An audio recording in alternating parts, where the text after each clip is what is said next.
Donc on est devant l'enclos des manchots, et je dis bien manchots et non pas pingouins, qui sont deux espèces bien différentes. La confusion vient du fait qu'ils sont tous les deux noirs et blancs, et surtout que manchot en anglais se dit penguin. Or, les pingouins en anglais se disent hawk, donc c'est vraiment deux espèces complètement différentes.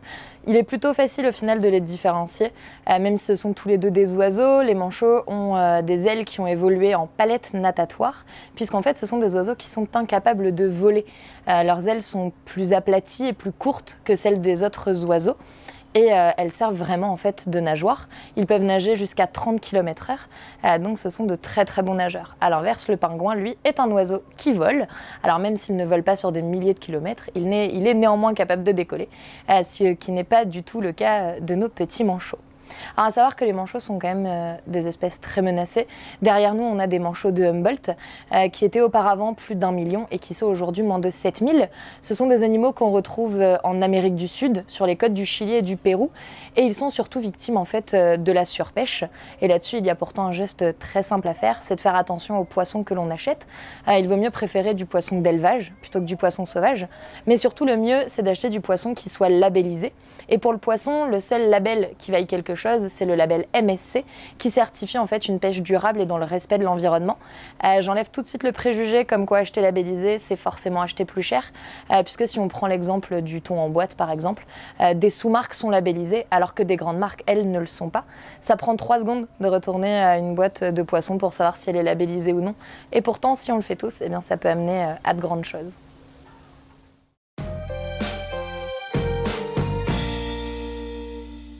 Bonjour, je suis Maxime Bécard, ostéopathe sur Talange. L'ostéopathie, c'est une thérapie manuelle qui consiste à trouver des équilibres au niveau du corps, essayer de rééquilibrer le corps par des techniques structurelles, viscérales, faciales, musculaires ou crâniennes, afin de récupérer un certain bien-être. Pour être ostéopathe, il faut faire une école reconnue par l'État, donc avec une formation de 5 ou 6 ans selon les écoles, et des possibilités de faire des stages pour acquérir des techniques complémentaires par la suite. D'après moi, les qualités pour être un bon ostéopathe sont d'avant tout l'empathie. Il ne faut pas avoir peur de passer du temps sur le patient et de ne pas avoir peur non plus de compter les heures.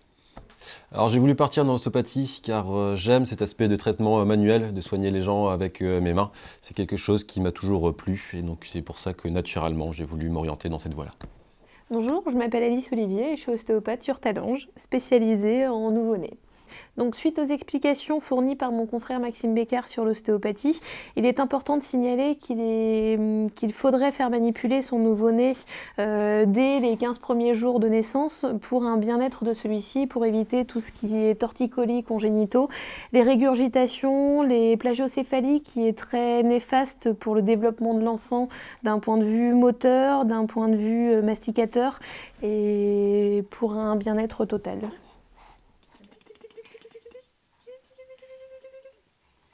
Vous pouvez retrouver sur Talange un cabinet d'ostéopathie, notamment celui d'Alice Olivier et Maxime Bécard, qui se situe 2 rue Paul-Éluard. Vous pouvez les contacter par téléphone au 07 60 39 28 67 et au 06 62 03 59 02.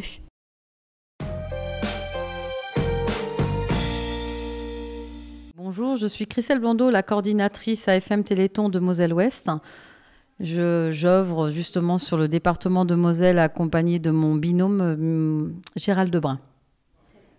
Alors le Téléthon, ses missions, c'est justement de se rassembler pour une cause qui est donc des enfants malades, une association de malades qui œuvre surtout pour récupérer des fonds pour la recherche. Et ses missions, forcément, c'est ne jamais arrêter nos actions pour qu'un jour on puisse avoir gagné toutes nos maladies. Alors le Téléthon a permis la collecte, les dons de tout particulier, nous permet actuellement d'avoir 33 essais cliniques, c'est-à-dire que c'est 33 maladies où on est en train de faire des essais sur l'homme, donc sur des enfants, qui est susceptible d'avoir une guérison ou d'avoir bloqué tout simplement la maladie, de ne plus avoir de maladie dégénératrice. Nous avons aussi des belles victoires, comme par exemple l'ambassadrice Mathilde, de 27 ans, qui, je pense sur l'affiche, le slogan, c'est « Je suis en fauteuil et maintenant je marche ». C'est la grande réussite de notre association, ainsi que par exemple dans les années 2000, ce qu'on appelait les bébés bulles, des enfants qui ne pouvaient pas vivre sans être sous une tente stérile parce qu'ils n'avaient pas d'immunité. Depuis donc les années 2010 exactement, ces enfants ont pu prendre l'air et jouer comme les autres enfants de leur âge.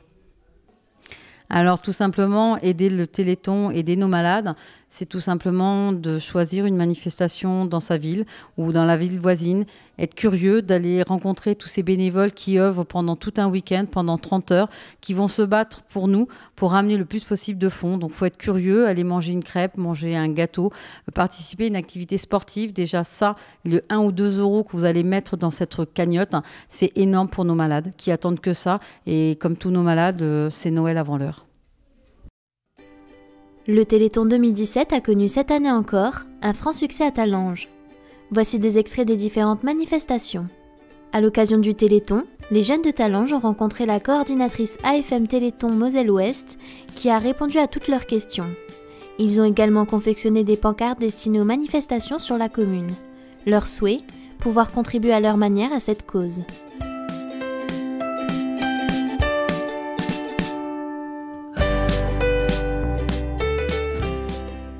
L'auto s'est déroulée au complexe Raymond Lambert.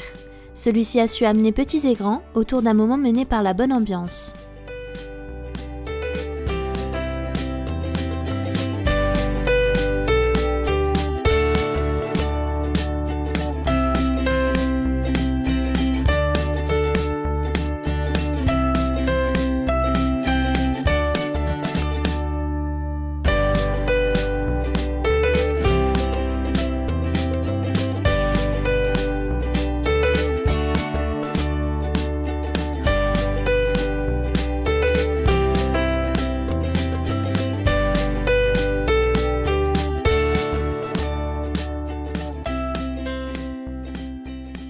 Le club de pétanque de Talange s'est mobilisé pour le Téléthon en organisant un concours au sein de leur boulodrome.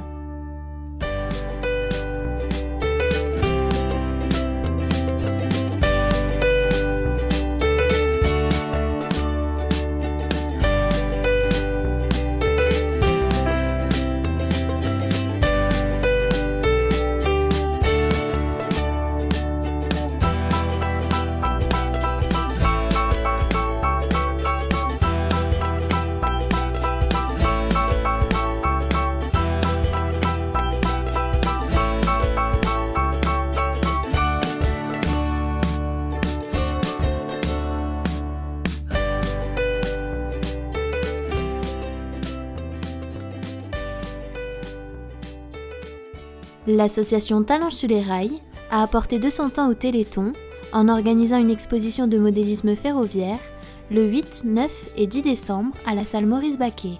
Le petit train a parcouru plusieurs kilomètres grâce aux dons des visiteurs.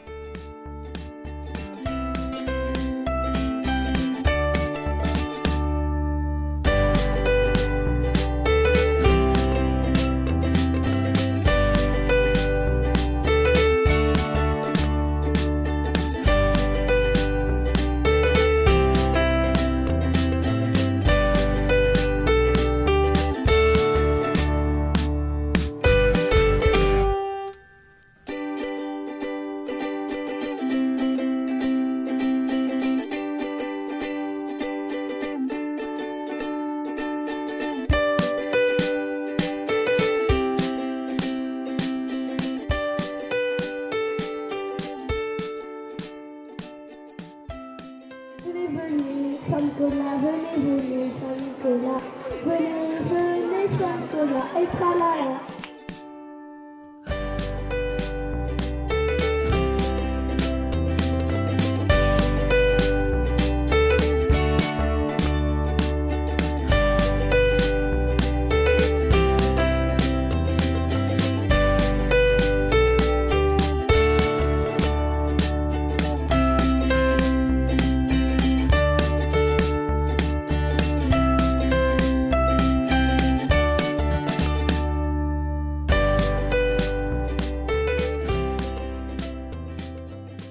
Une bourse aux jouets à la puériculture, ainsi qu'un concours de pâtisserie, a été organisé à la salle Maurice Baquet.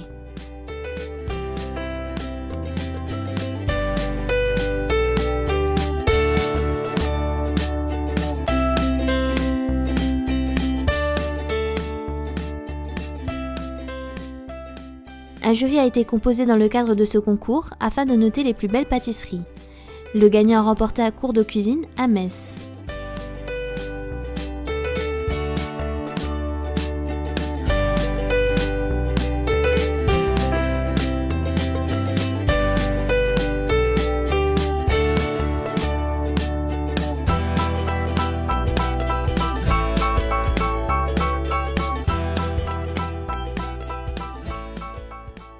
Les associations et les bénévoles ont organisé un repas dansant le samedi soir.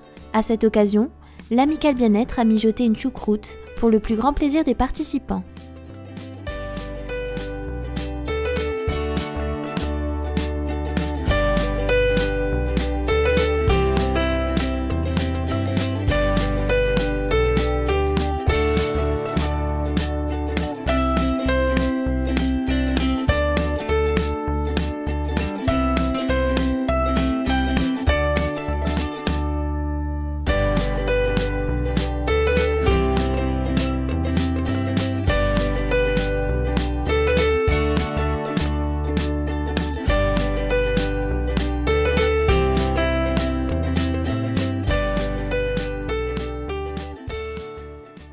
Dimanche s'est tenu le tirage au sort de la tombola. Plusieurs lots ont été remis, notamment le Grand Prix, qui était une voiture.